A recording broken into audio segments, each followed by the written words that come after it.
mets la première diapositive. Alors, on va parler des biotiques, voilà, lesquels, quand et pourquoi. En 15 minutes, docteur Marc. Donc évidemment, c'est impossible. Et donc, on va essayer juste d'avoir une sorte de coloration et de gageur. À votre avis, quel est le rapport entre le nombre de bactéries dans l'intestin et le nombre d'étoiles dans la Voie lactée? D'accord? Donc, il y en a un petit nombre. Il y a autant de bactéries dans l'intestin que d'habitants dans le monde depuis sa création. Réfléchissez. Tout ce monde-là, il est dans la surface de l'intestin. La surface de l'intestin, à votre avis, c'est quoi? Donc vous comprenez qu'il y a du monde dans ce terrain de badminton. Et c'est vrai qu'on arrive maintenant, grâce au séquençage, à avoir une véritable personnalité via le microbiote. Le microbiote qui existe dans l'intestin, mais dans tout l'intestin, puisqu'on a décrit maintenant le microbiote œsophagien, le microbiote gastrique, chose qu'on ne connaissait pas auparavant. Un microbiote qui existe aussi au niveau de la peau, au niveau du poumon. Le microbiote, il y a des bactéries partout. Il a un rôle qui est important, je vais aller très très vite. Ce rôle qui est important en fait un acteur principal de la santé. Effectivement, c'est un organe donc intra-organique, fonctionnel, qui parfois dysfonctionne. Et quand ce microbiote dysfonctionne, on a un terme qui est un petit peu, entre guillemets, médical, qu'il faut avoir en tête, qu'on appelle dysbiose, dysbiosis en anglais, avec à la fois une déficience de diversité, mais étant donné que le microbiote est un organe, vous entendez ce que je vous dis? C'est un organe à part entière. Quand on a une insuffisance d'organes comme le cœur, on dit insuffisance cardiaque. Donc à la place de dysbiose, on devrait dire insuffisance du microbiote. Ça, c'est un élément nouveau auquel je voulais absolument partager avec vous. Le deuxième, c'est que plus on a de microbes dans son microbiote différents, mieux c'est. Avoir des bactéries qui sont identiques dans son microbiote, c'est un élément péjoratif. Donc il faut avoir de la diversité, de la biodiversité, et ça je sais, puisque en faisant la visite hier, j'ai pris la photo, je sais que dans le Rif, vous êtes un réservoir de biodiversité, que donc par là même, vous avez un microbiote qui est tout à fait excellent. Et ça fera un riff de guitare tout à fait adéquat. Alors, le problème, c'est que quand on a une insuffisance de microbiote, eh bien maintenant qu'on sait le séquencer, dès qu'on a une maladie, on prend les selles des malades et on dit « Oula, il y a une insuffisance du microbiote, il y a une dysbiose ». Sauf qu'on ne sait pas si c'est l'insuffisance de microbiote qui donne la maladie ou si c'est la maladie qui a pour conséquence une insuffisance de microbiote. Et donc, tout à coup, on s'est dit, peut-être qu'en modulant le microbiote et en l'améliorant, peut-être que les enfants, les adultes, ne vont plus être malades. Et alors là, c'est la déferlante. Effectivement, il y a plusieurs biotiques. Il y a les premiers qu'on appelle les probiotiques, qui sont des bactéries qui ont une valeur favorables pour l'homme, qui sont des des bactéries vivantes. Vous connaissez bien le kéfir, tout le monde connaît le yaourt, ça c'est les probiotiques naturels. Il y a d'autres biotiques, c'est vraiment une famille. Les probiotiques qui sont ces bactéries vivantes, les prébiotiques qui sont ce qui nourrit les probiotiques, donc ce n'est pas des bactéries, c'est du sucre qui donne à manger. Les symbiotiques, c'est à la fois prébiotiques, probiotiques, et puis les postbiotiques ou les parabiotiques, ce sont tout ce qui est par rapport aux germes tués, tout ce qui est le surnageant ou la membrane des bactéries. D'accord? Donc, on est dans cette situation. La nouveauté, c'est que, entre guillemets, il va y avoir maintenant des pharmabiotiques. Et les pharmabiotiques, c'est quoi? Eh bien, les pharmabiotiques, ce sont des médicaments alors que pour l'instant, tout ce dont on a parlé sont des compléments alimentaires. Ce sont des médicaments qui vont être spécifiquement donnés dans une pathologie donnée à des gens donnés. Je prends un exemple, puisque c'est ce qui va être développé dans les mois à venir. On sait que dans une maladie inflammatoire chronique de l'intestin qui s'appelle la maladie de Crohn, eh bien, on a une insuffisance en F-protein, qui est un microbiote.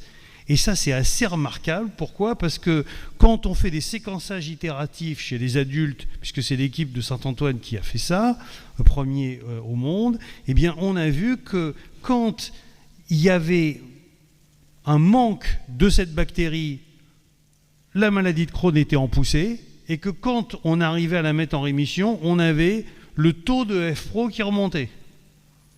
Un peu comme une calprotectine fécale ou une vitesse de sédimentation. Et donc, évidemment, on a fait en sorte que on va synthétiser du F-Pro, entre guillemets, synthétique, pour les mettre en gélule et faire en sorte de faire donc une sorte de médication et de regarder est-ce que si l'adulte ou l'enfant mange ce probiotique régulièrement, il va peut-être être complètement en rémission. Et donc ça, c'était absolument extraordinaire parce que... On passe directement à la communication suivante de Dr Simlali et Marie-Paul Simlali. Alors, je demande à messieurs 2 minutes supplémentaires. 1, parce que j'ai perdu 30 secondes, et 2, parce qu'il y a eu une agression caractérisée, là. Donc, il y en a qui demanderaient des préjudices de réparation. Moi, je demande juste 2 minutes en plus. Non, parce que j'étais dans l'histoire, c'était assez amusant. Parce que j'habite juste en face de l'hôpital Saint-Antoine. Et donc, pour faire l'essai... Donc, il fallait donner ces selles donc, de manière payante. D'accord ? Et donc, il y a eu une queue incroyable. Parce que c'était la première fois où on pouvait gagner de l'argent en allant aux toilettes, vous voyez ? Et alors ça, d'habitude, on cherche les exonérations d'impôts. Là, on était dans les exonérations payantes. Et donc... c'est fini l'essai, hein, c'est fini. Donc ça, c'est vraiment l'avenir, ce qu'on appelle ces pharmabiotiques. Alors, il y a énormément de publications, hein, comme vous le voyez, énormément de publications. Le problème, c'est qu'il y a un marché où, étant donné que c'est des compléments alimentaires, qu'il n'y a aucune régulation, vous voyez des probiotiques pour tout, etc. J'aimerais juste, en 12 minutes, vous dire grossièrement les indications et les messages. 1, on sait que le bébé naît axénique. Pendant très longtemps, on pensait qu'il y avait un microbiote anténatal. C'est sûr, c'est faux. D'accord ? Pendant très longtemps, on avait l'impression qu'il y avait un microbiote anténatal. Donc, depuis 2021, on le sait, avec des analyses ultérieures, et refait, le bébé est né avec 0 bactéries, et donc la première transplantation de matière fécale dans la vie, c'est celle que tous les bébés ont à la naissance, puisqu'ils sont ensemencés par le microbiote de leur mère. D'accord ? Donc ça c'est simple, plus tôt on donne ces biotiques, et meilleure va être l'efficacité. Ok ? Quelles sont les indications qui ont été proposées ? Je vais aller extrêmement vite en vous montrant, j'ai fait une analyse assez exhaustive de la littérature, ça m'a pris un temps certain, d'accord ?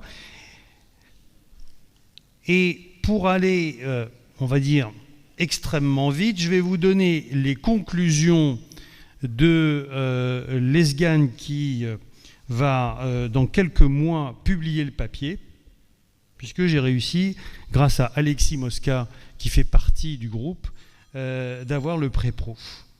Mais avant de vous dire quelles sont les indications, je dois vous expliquer que quand vous allez être avec une visite médicale ou quand on va vous proposer un produit, il faut savoir que quand on vous dit c'est un lactobacille, ça n'est pas suffisant pour caractériser le probiotique. Si jamais on vous dit c'est un lactobacille, ben lui aussi c'est un lactobacille. Or l'effet de celui-ci est complètement différent de l'effet de celui-là. Donc sur le probiotique, pour les comparer, vous avez besoin d'avoir la même souche. Et si jamais on vous dit lactobacille, pour chercher le bon, c'est une ambiance un peu comme ça, vous voyez. Donc il y a plusieurs probiotiques qui sont à disposition, mais pour attester de l'efficacité, vous avez besoin d'un même dosage pendant un temps d'administration identique avec une matrice suffisante. Vous ne pouvez en aucun cas extrapoler l'efficacité d'un probiotique donné à un autre probiotique donné si jamais il n'a pas la même posologie, il n'est pas dans la même indication, il n'est pas dans la même population. Surtout que parfois, ce n'est pas un, mais c'est des mixtures et plusieurs probiotiques qui sont proposés. C'est la même chose pour les prébiotiques. Les prébiotiques, c'est des sucres non digestibles. Mais parmi les prébiotiques, il y a les fausses gausses. Et puis, il y a aussi les probiotiques qui sont les HMO, qui sont issus du lait maternel. Ils n'ont probablement pas du tout les mêmes propriétés. Et vous savez qu'il y a des industries du lait qui ont mis ces prébiotiques dans leur préparation. Et puis il y a les postbiotiques qui ont aussi des effets qui sont complètement différents.